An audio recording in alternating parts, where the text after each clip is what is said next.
probably have made a Zoom call this morning. Maybe you FaceTimed someone yesterday. Or if you're like me, you've texted a donation to a charity at some point in the last few years. And every single time you did any of that, you were using technology invented by one woman. A black woman from New York who has more patents than most inventors could dream of. Over 200 of them. But if I asked you to name who invented video calling, you probably couldn't tell me.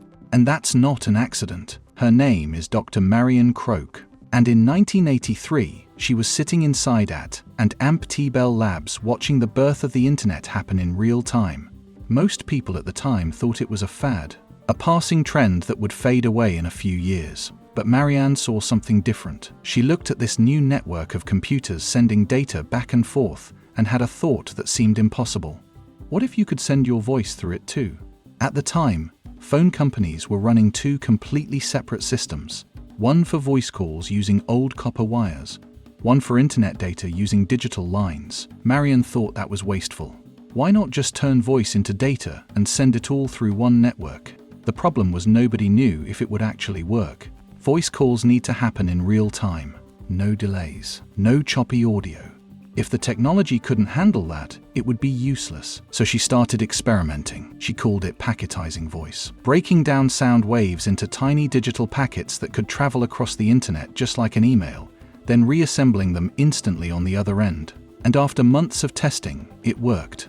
She later said in an interview, "We tried experimenting with packetizing voice and treating it just like it was data and running it over an IP connection, and it worked. But getting it to work in a lab was only half the battle. The real fight was convincing AT&T and AMPT, one of the biggest companies in the world, to bet their entire future on her idea. And that's where things got difficult, because Marianne wasn't just fighting against technical skepticism. She was fighting against a corporate culture that didn't take black women seriously. Colleagues dismissed her in meetings. Others took credit for her ideas. She had to prove herself over and over again in ways her white male co-workers never did. But she kept pushing. She knew the technology worked. She knew it would change everything. And eventually, the skeptics ran out of arguments. AT&T and AMPT approved full-scale development of VoIP systems. The same people who had argued against her started asking to work in her department. And over the next 32 years at AT&T and AMPT and Bell Labs, Marianne filed over 200 patents.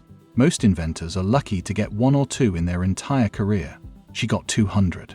About 100 of them were directly related to VoIP technology, the technology that makes Skype work, the technology that powers Zoom, the technology behind FaceTime, WhatsApp calls, Discord, Google Meet, Microsoft Teams, all of it. Every single platform you use to talk to people over the internet exists, because Marianne Croak figured out how to turn voices into data. But while she was building the infrastructure for internet communication, she saw another problem she could solve.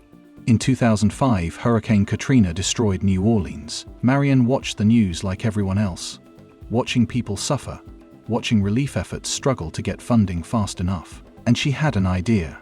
AT&T and AMPT had built technology that let people vote for American Idol contestants by text message. If you could vote by text, why couldn't you donate by text? She developed the system with a co-inventor named Hossein Eslambalchi. The concept was simple.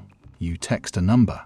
The donation gets added to your phone bill. The money goes straight to the charity. They got the patent finalized in October 2005, just 2 months after Katrina hit. The system raised $130,000 for Katrina relief, but the real test came 5 years later. In 2010, a massive earthquake hit Haiti. Using Marianne's text-to-donate system, Americans sent $43 million in relief just by texting a number. It was the largest mobile giving campaign in history at that time. Her invention changed disaster relief forever. Every time you see a charity say text help to donate, you're using her technology. By the time she left AT&T and AMPT in 2014, she was managing over 2,000 000. She was one of the highest-ranking black women in the entire tech industry. Then she joined Google as Vice President of Engineering, where she led teams making sure systems like YouTube and Google Ads could handle billions of users. She worked on Project Loon, an initiative using high-altitude balloons to bring internet to disaster zones and remote areas with no infrastructure. Today, she leads Google's Research Center for Responsible AI and Human-Centered Technology. Awards finally started coming later in her career. The Edison Patent Awards in 2013 and 2014. The Women in Technology International Hall of Fame in 2016. And in 2022, at age 67, she was inducted into the National Inventors Hall of Fame. She became one of the first 2 Black women ever to receive that honor. But here's the part that should bother you. It took 40 years from the time she started her groundbreaking work for her to get that recognition. And even now, most people still don't know her name. If you ask someone who invented internet calling, they'll say they don't know. Or they'll name a company like Skype or Zoom. They won't say Marianne Croak. And that's because her story, like the stories of so many Black women in tech, has been written out of history. We know the names Tim Berners-Lee, Steve Jobs, Bill Gates, Mark Zuckerberg. We know them because their stories get told over and over. But Marianne Croak, she invented the technology that lets you talk to people across the internet. And most textbooks don't even mention her. The same thing happened to Katherine Johnson, Dorothy Vaughan, and Mary Jackson at NASA. Their math made space exploration possible, but nobody knew their names until Hidden Figures came out in 2016. It happened to Dr. Gladys West, whose work on satellite geodesy laid the foundation for GPS. It happened to Dr. Shirley Ann Jackson, whose breakthroughs enabled call waiting, caller ID, and fiber optics. It happened to Annie Easley, who wrote code for rocket systems at NASA. All of them Black women.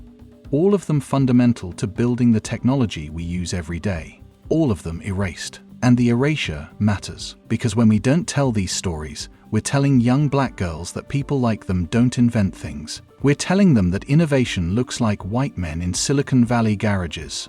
We're robbing them of role models. Imagine how many more young Black girls would have gone into engineering if Marianne Croak's face was on posters in classrooms next to Thomas Edison.